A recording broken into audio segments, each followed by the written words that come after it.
Hello viewers, welcome to my YouTube channel. আজি মই আপোনালোকৰ লগত আলোচনা কৰিম যে আপোনালোকে PRC এখন এপ্লাই কৰাৰ পিছত PRC খন কিমানলৈকে আগবাঢ়িছে আপুনি কেনেকৈ চেক কৰিব। আপুনি একনলেজমেন্ট নম্বৰৰ যোগেদি আপুনি চাব পাৰে আপোনাৰ PRC খন কিমান দূৰ আগবাঢ়িছে। তো ইয়াৰ বাবে আপুনি আপোনাৰ ক্ৰোম ব্ৰাউজাৰ মোবাইলত বা ল্যাপটপত ক্ৰোম ব্ৰাউজাৰটো ওপেন কৰি ল'ব আৰু সাৰ্চ বাৰত আপুনি সাৰ্চ বাৰত ডিস্ট্রিক্ট প্রজেক্ট বুলি সার্চ করিব।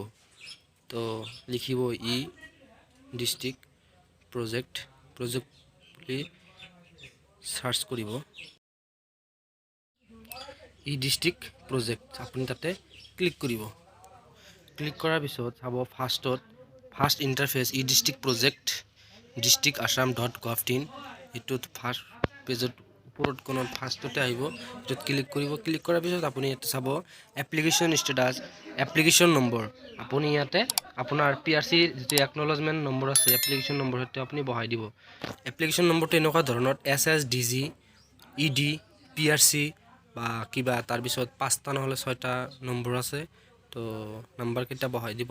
মই মোৰ যিটো ষ্টেটাছ চেক কৰিম সেইটো নাম্বাৰত মই ইয়াতে নাম্বাৰ কেইটা বহাই দিম। তো আপোনাৰ যেটি একনলেজমেন্ট PRC এপ্লাই কৰাৰ পিছত একনলেজমেন্ট নম্বৰটো আহিছিল আপুনি হেতুত বহাই দিব ইয়াতে।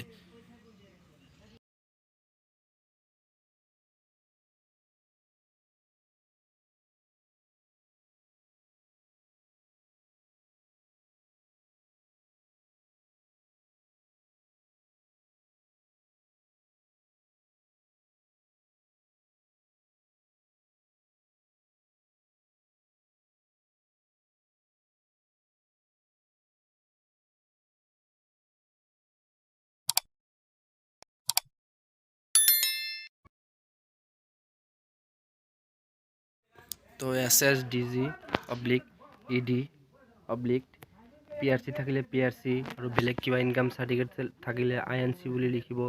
তাৰ পিছত অবলিক দিব। তাৰ পিছত 5টা অংকৰ যিকিটা নম্বৰ আহিব নম্বৰটো বহাই দিয়াৰ পিছত সাবমিটত ক্লিক কৰিব।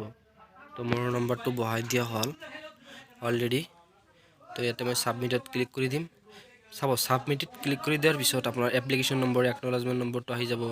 এপ্লিকেশ্যন নেম তাৰ পিছত সাৰ্ভিস নেম পাৰ্মানেন্ট ৰেসিডেন্স সাৰ্টিফিকেট তাৰ পিছত সাবমিট কিমান তাৰিখত সাবমিট কৰা হৈছিল ষ্টেটাছ ইন প্ৰগ্ৰেছ হৈ আছে। যদি আপোনাৰ ডিসি অফিস তাতে চাব অফিস ডিসি অফিস কামৰূপ বুলি লিখা আছে। অফিসাৰ DPS অফিসাৰত আছে। ৰিসিভ ডেট আছে।